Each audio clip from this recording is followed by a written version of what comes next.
Iubiți credincioși, pericopa evanghelică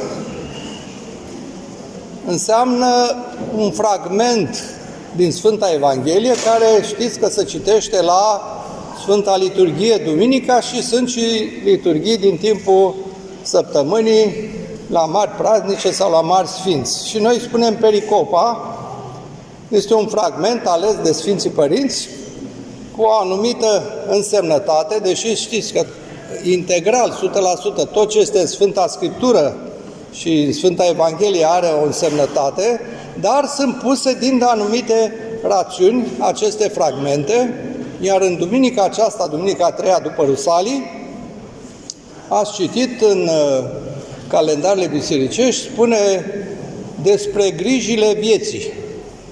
Asta e titlul care a fost dat așa, nu că scrie în Sfânta Evanghelie, nu scrie despre grijile vieții, dar în biserică s-a stabilit că aceasta este tema principală a acestui fragment, pe care l-ați auzit și citit mai devreme. Fiind vorba de cuvintele Mântuitorului care le-a adresat în mod real, deci nu este o pildă, nu e o parabolă, ci este ceea ce le-a propovăduit într-un anume context Mântuitorul, trebuie totuși ca și noi cei de azi, la, să zicem, aproape 2000 de ani de când au avut loc aceste pericope și aceste dialoguri, aceste propovăduiri ale Domnului, să pornim și de la acest element, și anume contextul. Cui le-a spus și de ce le-a spus. Deci le-a spus, evident, evreilor sau iudeilor.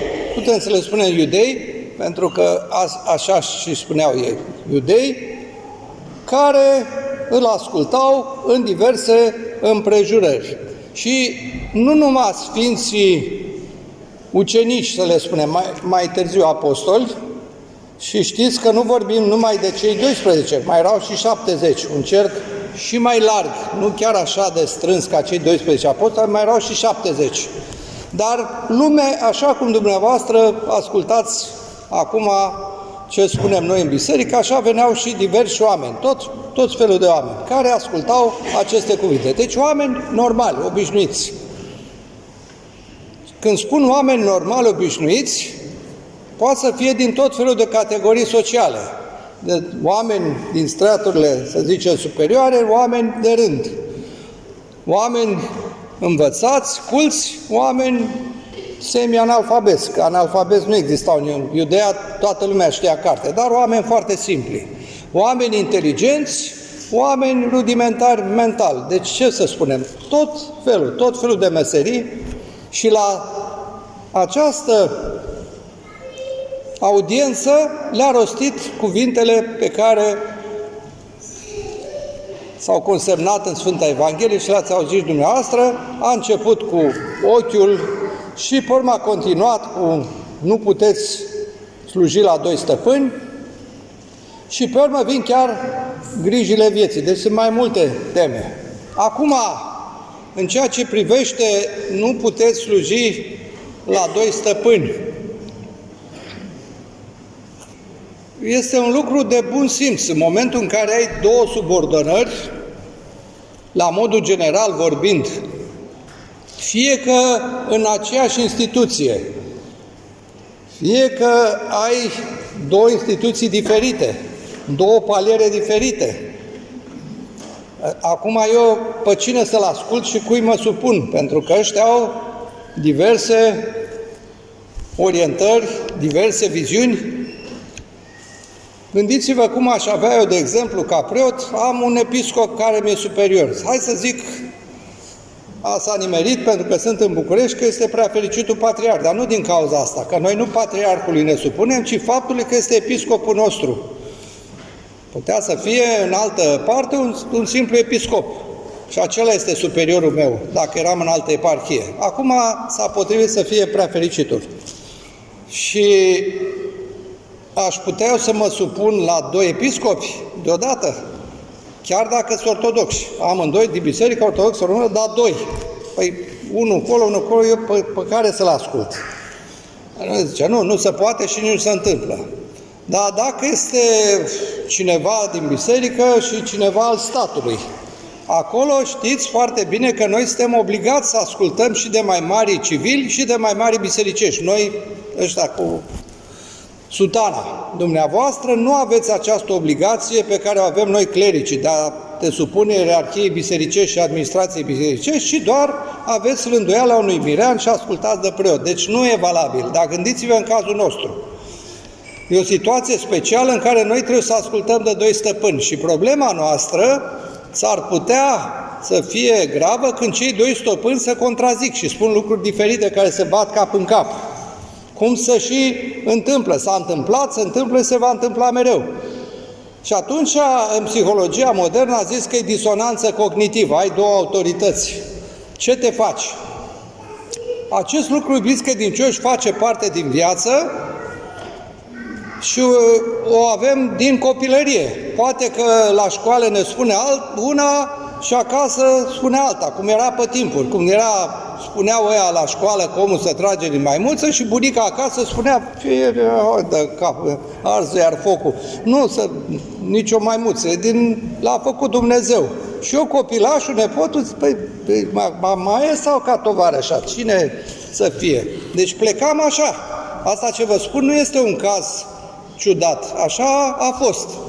Și cumva există o metodă în care a rezolva această contradicție și a merge în viață cumva, să zici, să ascult și pe bunica și pe tovara și mă descurc eu, văd eu cum o fi, până la urmă. Dar nu despre asta spune Mântuitorul, ci a sluji la 2 stăpâni. A sluji mai mult decât dacă o crepă pe mamaie sau pe tovarășa de la biologie, și dacă eu, așa cum vine mai departe versetul, slujesc și lui Dumnezeu și lui Mamona. Aici lucrurile se complică pentru că pentru cei cu care vorbea era cunoscut cine e Mamona asta, ce era? Un demon. Știți că există demon sau diavol și unii aveau în Vechiul Testament și niște nume. Ei chema cu niște nume. Nu numai Satana sau vrăjmașul, spunea pe nume. Ați auzit de Mamona, ați auzit de Baal sau Astarte, mai multe, nu mai spun acum, dar Mamona era cunoscut și atunci este cunoscut și acum ca fiind demonul banului, să spunem. Deci se ocupă de ispitirea oamenilor de a acumula bogății, avuții și de a se preocupa, a avea în viață țelul lor principal să fie chestia asta. Asta înseamnă că ai Duhul lui Mamona. În altă parte am auzit pe cineva spunând de calități mamonice, ia auziți. Asta sună psihologico-teologic, și anume persoane care din naștere, fie ereditar, nu știu cum s-a întâmplat, din strămoși de undeva, au niște calități de a face bani, din piatră seacă, cum se spune în popor. Și unii fac anumite etnii, nu intrăm în detalii, că deja prea bine știți, fie o etnie întreagă care se pricepe la chestia asta mai mult decât alții, fie o persoană. Și în familie să știți că poate să fie unul și frasul nu. Un frate este foarte tare la asta, altul habar n-are cum să facă. Deci nu se știe cum.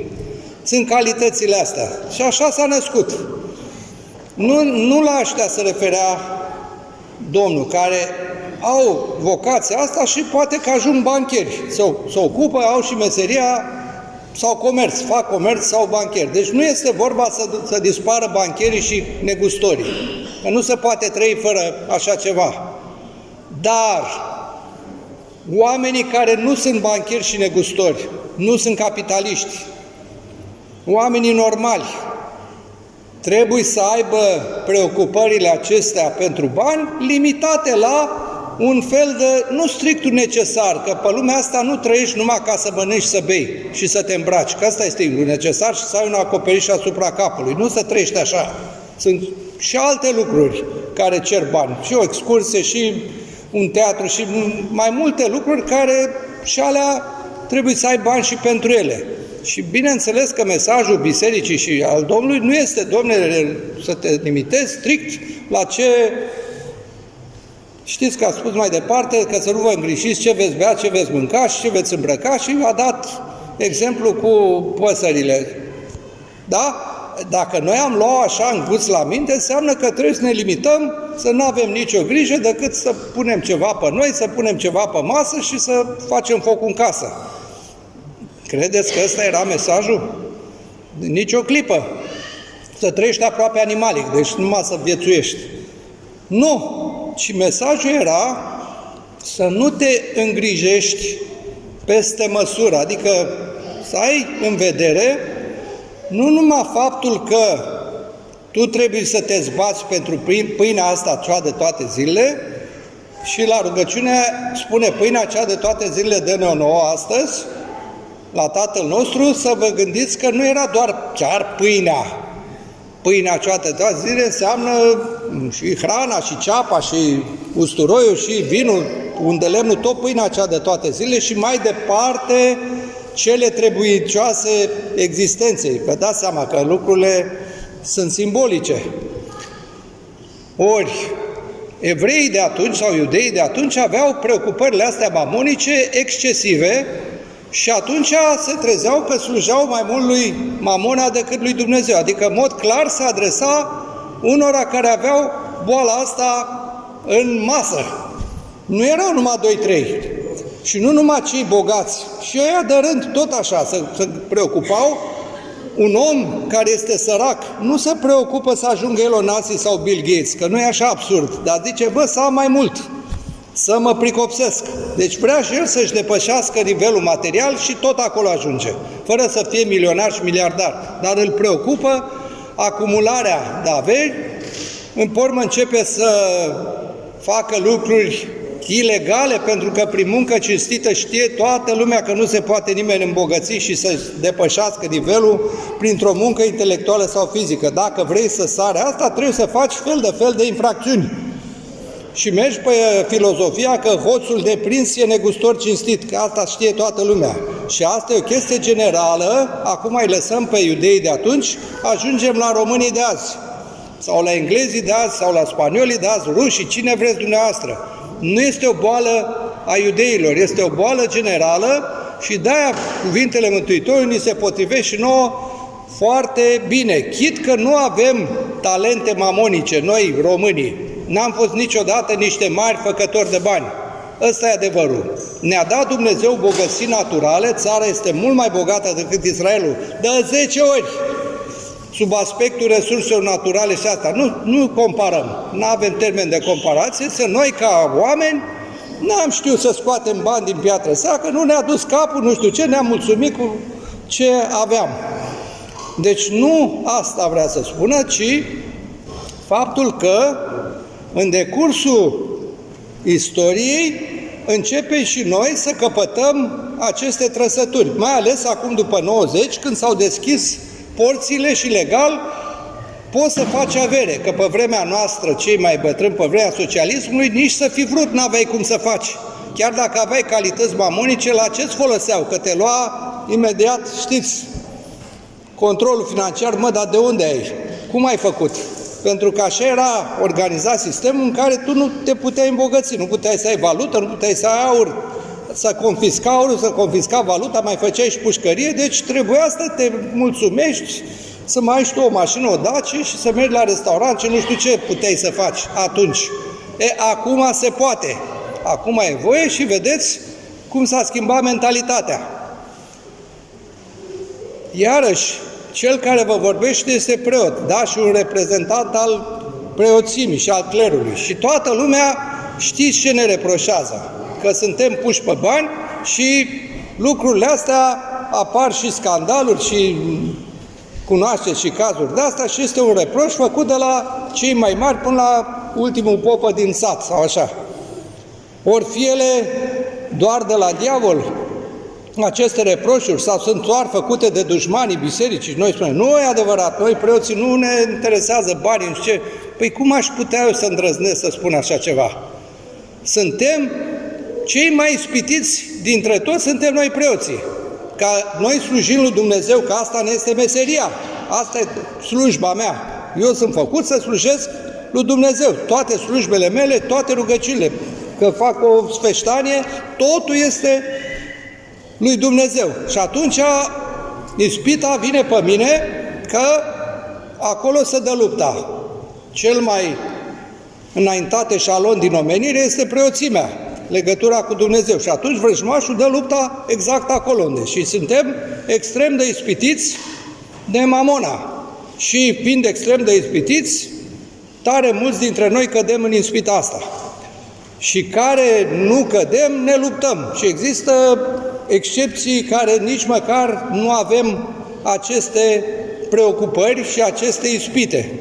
Dar nu pot să spun, fiți atenți, iubiți credincioși, nu puteți sluji la doi stăpâni, mai lăsați pe Mamona, mai faceți rugăciuni, când noi suntem cum suntem. Și chiar și dacă eu n-aș fi așa ceva și aș fi total imun la atacurile mamonice, și încă nici atunci nu s-ar cuveni să vă zic, fiți atenți, pentru că atunci vorbea Mântuitorul. El era Dumnezeu și total fără pată, dar eu ca om nu vorbesc, fiți atenți și nu puteți sluji la doi stăpâni. Alea-s cuvintele Mântuitorului, nu ale mele, pentru că eu îmi dau seama că slujesc tot timpul la doi stăpâni, nu neapărat că vreau să mă pricopsesc. N-a spus numai de bani, a zis de grijile vieții. Și grijile vieții, să știți că nu sunt numai banii și asta. Poate să fie cum să mărită fata, ce carieră fac, multe alte chestii. Ce post o să iau? Deci, prin grijile vieții înțelegem nu strict mâncarea și băutura și asta. Ne-am înțeles? La Heruvic, știți dumneavoastră Heruvicul când cântă, noi care pe Heruvim cu taină închipuim, toată grija cea lumească acum să o lepădăm ca pe păratul tuturor să privim pe cel înconjurat de cetele îngerești. Deci toată grija cea lumească acum să o lepădăm. De ce să o lepădăm? Pentru că noi și când venim la biserică, noi, preoții și voi, venim cu asta. Aoleu, n-am schimbat cauciucurile, aoleu, am plătit întreținerea, aoleu, uite că dă bacul copiilor o grijă lumească? Da, n-ai nicio treabă cu cele duhovnicești, dar e o grijă importantă. E foarte așa, aoleu, se operează sora mea de cancer. Asta nu-i lumească? Ba da. Ei, și venim cu toate preocupările astea, venim la altar, dăm acolo, nu știu ce, nu știu cum, și toată spune, băi, ia lasă-le pe astea.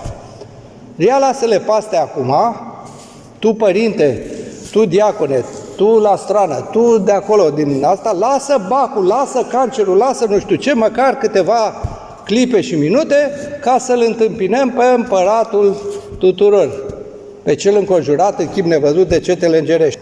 Facem noi treaba asta? Răspuns, da. Facem tot timpul? Răspuns, nu. Facem din când în când? Da. Mai des sau mai rar, dar cu siguranță cei care sunteți dumneavoastră, acum mă refer chiar la dumneavoastră, pentru că eu nu sunt practicant religios, eu sunt meseriaș, sunt preot, dar dumneavoastră sunteți inginer, elev, profesor, doctor, vânzător, nu știu ce, dar sunteți aici la biserică pe post de practicant bisericesc, oameni duși la biserică și venind regulat, cu siguranță dumneavoastră și realizați momentele astea, cel puțin din când în când. Așa să înțelegeți grija cea lumească. Au să ziceți, după ce am terminat slujba și am ieșit, iar a venit bacalaureatul și cancerul și întreținerea și toate a venit pe noi. Toate astea, iubiți credincioși, trebuie să le rezolvăm. Nu poți să neglijezi aspectele astea. Nu spune nimeni, nu e mesajul Domnului, lasă-le, Domne, că le rezolvă Dumnezeu. Nici de cum. Tot noi trebuie să le rezolvăm, dar trebuie să avem nădejdea, și cu asta voi încheia, că pe lumea asta nu există nimic, nicio problemă să n-aibă o soluție decât moartea. Dar și cancerul, și bacul, și întreținerea, și cariera, și nu știu câte alte, au soluții. Și dacă vrem să spunem așa, noi nu le avem soluțiile astea omenești, ne ajută alții. Și dacă nici ea nu pot, ne ajută Dumnezeu. Și având această nădejde și siguranță, să nu fim îngrijorați în sensul ăsta, nu a neglija datoriile. Cred că este foarte clar mesajul. Nu, lasă-le, dom'le, că se fac ele, că nu se fac singure. Dacă nu pui mâncarea pe masă, nu gătește cineva, nu mănânci nimic. Dar nu sta să te gândești, aoleu, ce o să mănânc mâine, sau aoleu, și preocuparea ta principală să devină grijile vieții. Ne-am înțeles? Asta cred că este mesajul Domnului și Evangheliei, care e valabil acum în toate locurile și timpurile până la sfârșitul lumii și pe care sunt convins că mulți dintre noi, cei de aici din biserică, îl vom și asimila cu ajutorul Dumnezeu. Amin.